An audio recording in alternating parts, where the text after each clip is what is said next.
Great. Well, I'll maybe just make a start. I'll start with a bit of housekeeping, and then hopefully people might start to just hop in a little bit more over the next minute or two. Okay. So for everyone attending, we do have you all muted and with your cameras off. But if throughout the session you do have any questions, feel free to pop them on the little chat. And Marsha and MaryJane will be able to help answer them after the session. So the plan for today is that the session will run for about half an hour, and then we'll allow about 5 to 10 minutes towards the end, just to help answer any questions that anyone might have. So just to sort of give you all a bit of a background as to why we are hosting this webinar today. Phonics learning has been pinpointed by the Australian government as the most effective way of teaching children how to read and spell words accurately. They're also in the process of developing a phonics health check for year 1 students, which you're probably all aware of. So because of that, we went on the hunt to try and find the best phonics resources that we could, and we found Reading Gym. So we are super happy today to invite you to listen to Marsha and MaryJane, and to understand a little bit about how Reading Gym was created, and how it came to be, and how that program is helping students all the way over in Canada. So with Marsha's experience as an SLP and MaryJane's experience in coaching, they've come together and collaborated to create Reading Gym and the resources and the program that goes along that. And in Canada, it's helped hundreds of students learn how to read and write, I suppose, in the early stages. So I'll pass you over to Marsha and MaryJane and hear a bit more about phonics learning. Awesome. Thank you. We're so excited to be here, Emma. So before we get into the fun and the practical part of the webinar, I'll take less than 2 minutes to go over a few theoretical concepts that embody our program. So the first one is using embedded picture mnemonics to accelerate alphabet letter learning. So for example, K is for cookie. Using multisensory learning techniques to strengthen neurological pathways to accelerate letter learning. So the student sees it, feels it, traces it, and says it at the same time. So K is for cookie. The third point is letter recognition and letter identification are different skills. Number 4, we'll touch on short vowel discrimination. Number 5, practice, practice, practice is so important. Using a variety of different activities that target the same skill to keep students engaged in their learning is very important. Number 6, target accuracy and automaticity of reading and printing the letters. And then number 7 is keeping it fun. We always want to keep it fun and engaging for the students. So why is sound symbol correspondence important? Knowing the alphabet letter sounds accurately and automatically is critical for the reading process. Sometimes a child can blend auditorily. So for example, at, guess my word, it's mat. However, if they saw the word on paper, they might struggle to blend it if they don't know the letter sounds or the letter sound associations. Okay. Why is it difficult to learn these letter sound associations, and why is it difficult to teach? Many students struggle with learning their alphabet letter sounds because it is such an abstract principle. The letters themselves are abstract and they have no meaning attached to them. So in our Reading Gym clinic, we have several clients that come to us because they aren't reading yet, because they don't know their alphabet letter sounds accurately and automatically. And we have a lot of teachers that recommend that the parents bring their children to us, and they say to the parents, well, maybe they need to get their eyes tested because they can't remember their letter sounds and their letter names. And we were finding it over and over, and we still find it today, that the kids do struggle with the sound symbol correspondence or phoneme grapheme correspondence or letter sound association. So those are the main terms that we use. So it wasn't actually that they had a problem with their eyes. It's the fact that these letters, when we show them the symbols, it's just abstract and it's hard for kids to learn without some kind of meaning associated to it. So how can we help? We use a strategy to help children learn their alphabet letter sounds called embedded picture mnemonics. So there's a study done by EHRI in 1984, EHRI, to compare if embedded picture mnemonics help pre-readers learn their letter name associations.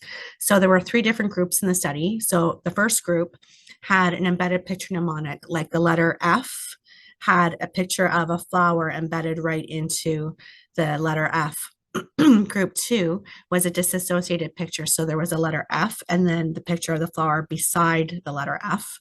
And then group 3 was just the font alone. So it was just the letter F by itself. And the results showed that children who were taught with the embedded picture mnemonics, so with the flower integrated right into the letter F, learned more letter sound associations than the other 2 groups. So this has implication for what we're doing at our Reading Gym clinic. Now we're going to show you the embedded picture mnemonics that we've developed. And we're really excited about it because it really works and the kids are learning and parents are happy and the kids are having fun with it. So the letters themselves are designed to look like real objects and the picture is embedded right into the font of the letter to help the students remember the letter names and their sounds. And we strategically chose earlier developing common nouns that most students know. So we use the same letters every time for consistency so that they can map those semantic relationships. So these are our jumbo cards. So basically what we're doing with these is this child is seeing it. So they're seeing the letter. They're saying it. Is for apple. They're hearing it and they're tracing it. And they're watching the video. Okay, so they're going to watch me first. Is for apple. And then the child takes a turn and traces over and says, is for apple. The next one is B is for bear. So the leader tries it and then the child tries it. C is for cookie. So I'll just go through these to show you. These are laminated. This one is D is for dinosaur. And you can see that we follow the scales of the dinosaur up and down. E is for elephant. F is for fish. And again, you can see the scales there. And then we're crossing this way and the arrows go this way to help the kids remember. This one is G for gorilla. H for horse. This is the ick emoji. I is for ick. And you may notice that my pronunciation is a little different than yours, and that's fine. You can use your pronunciation, whichever suits you. J is for juice. K is for kangaroo. O is for lollipop, and this is helping map their fine motor skills with their printing as well. M is for mouse. This one is a little bit, if we show the teeth, it helps. N is for net. A is for octopus.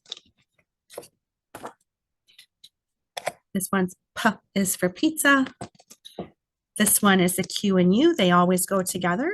So we say the queen never leaves the castle without her underwear. Qu is for queen.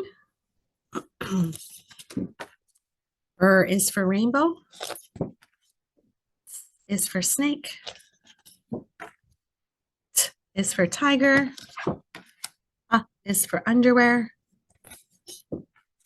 Is for vampire. W is for water. Is for X marks the spot on the treasure map. Y is for yogurt, or it can be done this way. And Z is for zipper. Okay, and you'll notice that the other side is regular font. So if you wanted to target regular font, you could do that as well. So the multisensory aspect is very helpful for the kids. And then once we do our jumbo cards, then we go right into the printing.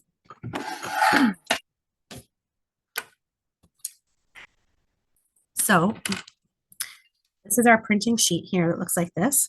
So this is called our easy marker trace over printing. Okay, so it has all of the letters of the alphabet and it has the starting spots to guide the kids. Okay, so explicit systematic printing is so important, and it reinforces that eye-hand-mind connection. And so for instance, we start here and we do is for apple. Okay, so then I would show them the next one on here. B is for bear, and show them with my finger, and then they would trace over on the paper. Cut is for cookie, and we use a marker because it's a little bit more fun for the students for this one. And then the next level, we have 3 different levels. Is dot to dot. So the next level is dot to dot. And then the third level is just the starting spot. And this is usually with pencil, this one. Okay, so different students are at different levels. And I just wanted to highlight that we have some of our letters that go down into the water, like the J or the Qua. You can see there that they go into the water. The P for pizza dives into the water.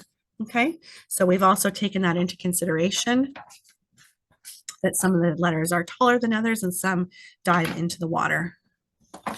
And the end goal is to have accuracy and automaticity with the printing, so that when kids do start to write words, and if they're writing the word hat, for instance, they're not saying, well, how do I make an H, or how do I make a H? They automatically know it by doing the sequence, and doing it every single day will really help. Also, we focus on the whole alphabet at once rather than just one letter each time. And the rationale is we used to do it one letter at a time. And then by the time when they got to H, they may have forgotten how to write or print A to G. So by doing the whole alphabet at once reinforces it and builds those memory connections. The next area is called the small flashcards. So these are double-sided flashcards. And this is great. These are great. These are a smaller version of the jumbo cards. So basically what we're doing is we're going through them and this is a form of errorless learning, because I'm saying to the student, just copy me. W for water, P for pizza, for snake, Y for yogurt, Z for zipper.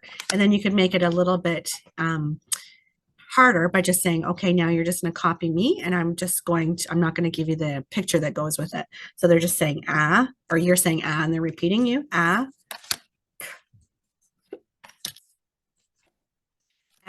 etc. Now, if you want to, I just want to let you know, when you flip the card over, you actually have the font size going into memory. So that's kind of cool. We designed it like that on purpose. So F for elephant, or say you're doing the font side. That's another way to do it. You can, if you have kids you just need to run through and make sure that they know their sounds. M is for mouse, or they might just say G and not associate the word with it. K, I. Now, if they're not sure, you say, oh, think of the picture. Okay, what is it? Oh, it's octopus. Okay, how does octopus start? Octopus. So it's amazing how the kids remember these letters, like the pictures that go with them, and then they're able to associate the pictures with the letters, and in no time at all, they learn their letters, and it's so awesome to see. So now Mary Jane's going to talk a little bit about the bingo and the puzzle, and I'll leave you with her for a minute.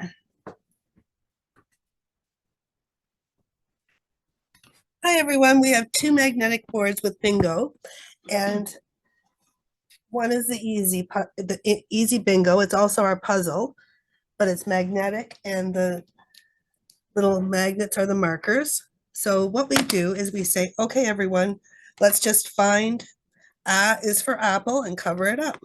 So normally that would be sitting flat, but the magnets are strong, so this will work. Find B is for bear and cover it up. So the first time through, we might go through just in order, just so they get the hang of it. And sometimes some of the kids that we have that are on the autistic spectrum really enjoy going in order and keeping things all organized. So sometimes we just go completely in order. But other times when they're getting good at it, we might say, okay, find K for kangaroo. And if they're getting really good, you can just use the sound and remove the picture cue and say, find P, find W, that kind of thing. And then when they get the full card, that's our bingo. Everyone yells out bingo, and we give them a little bit of our reading gym money so that they can go and buy a prize at the end. It's really great for a small classroom or a small group. You can have a nice little table with a kindergarten group and just have a group going all at once. They all get bingo at the same time, but no one seems to mind. We also have our harder one where it's just the font. So this is a little bit more tricky. So where you find ja, find rough for rainbow, find wa for water, that kind of thing. Now, what's nice is sometimes if you have a small group, you might have one person working on the harder ones and somebody else is working on the easier ones. They're side by side so they can peek over if they have to. If they're a little bit stuck, they can peek. At the picture. They can peek at the picture and that will help them find it. We also do this as a puzzle. So here's our magnetic puzzle. And it comes with a bunch of picture magnets and they come in a little Ziploc pencil case. And what we have them do is they just sit there and they simply find, and it looks like we're doing all the vowels first. Well, that's good because that will let me show you that the vowels are all down one side. And they're a little bit of a different color. Just because they're so important, we want them to stand out. We'll just sit.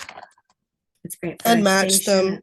It's good for a nice quiet station, a calming down station, a transition time. Now, a lot of times kids will put something maybe like that, and then we just have to help them fix it and say the little bite of the cookie is on that side. It also works well with the harder one. We want to fade out. Because we want to fade out the pictures. We want them to be able to know these letters automatically without the help of the pictures. So one of our fade out techniques is just start with this as the puzzle. So they're not even having to say what it is. They're just matching. And they love it. They love it. They'll sit there and do it. And oftentimes they'll just spontaneously start saying S for snake. Or tracing. Or tracing over the letters sometimes with their fingers. Another way to do it, which is great, is the bridge. We call it the bridge, where it's the easy puzzle. They have to pick a hard font and then try and find where that goes onto there. Or the opposite, where they've got the hard puzzle with the easy letters. And they like this one a lot because they pick up something that's really familiar to them and then they find something that's a little harder for them. Okay, and they just fill it out. So that's a really good way to do it because sometimes it's a lot easier just to say find something and they can find it rather than having to say it out loud. Now we also have our short vowel game, which is called Make a Pile, Steal a Pile. That's our next thing.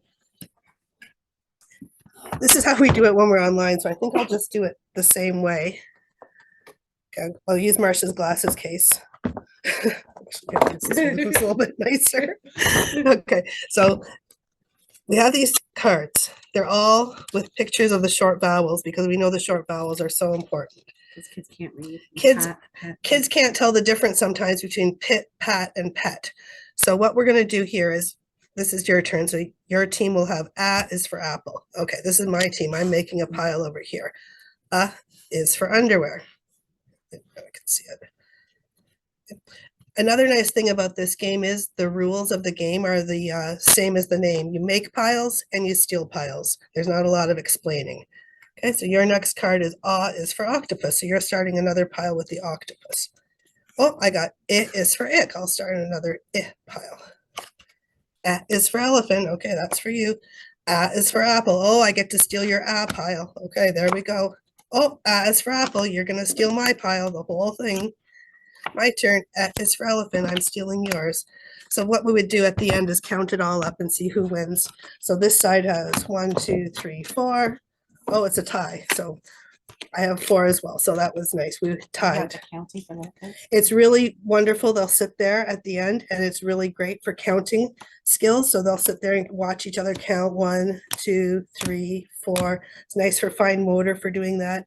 It's beautiful for turn taking with the kids. They love to play this game because it's just pure luck and it's fun. And we like to reward them with a little bit of money at the end of the game of our reading gym bucks. And they get lots of repetitions. They get lots of repetitions with the short vowels, and it's not It's not painful for them. They love doing it. It's a great game. The leaders like doing it because it's fun for the kids.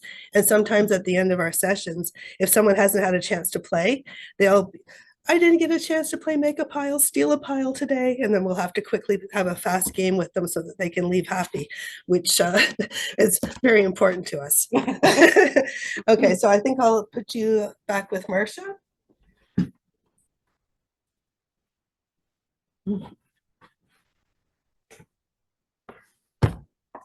Okay, so now the next thing that we're going to talk about is our yoga mats. And the research shows that whole body movements increase blood flow and oxygen to the brain, which strengthen those synaptic connections, which enhance learning. So our yoga mats are like the full body version of the puzzle. So we're going to show you what our yoga mats look like. So we have 3 versions of those. One is the full alphabet. The second one is B and D, because so many kids mix up their B's and D's. And then the third yoga mat is our short vowel yoga mat. So we'll show you what the yoga mats look like and some activities that we can do. I'm just going to unplug my computer. There we go. So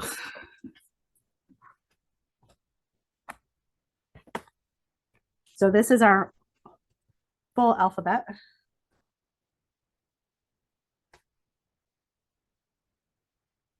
And what you can do is you can do a matching game. So for instance, if for ick, and MaryJane's just going to match it. Okay. Tell me the sound. C for cookie. Okay. Can you find it? There it is. Nice work. Tell me the sound. F is for fish. Nice work. Okay. Flip it over and make it a little bit harder for yourself now. Okay.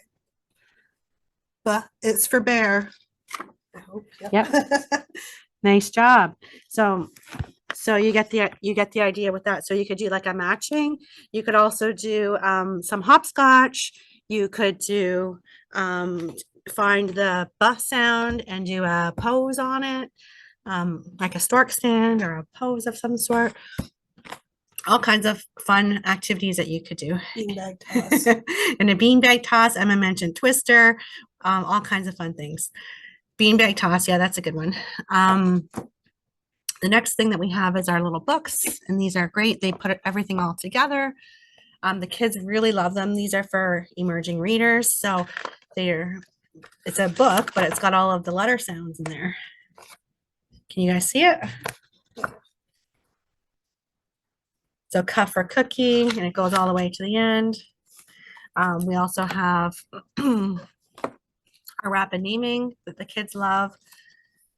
Cat and dog, and then they have to go dog, dog, cat, cat, cat, dog, dog, cat, dog, and it's getting their eyes going from left to right really quickly. It's a pre-reading activity, but rapid naming practice, which is pretty cool.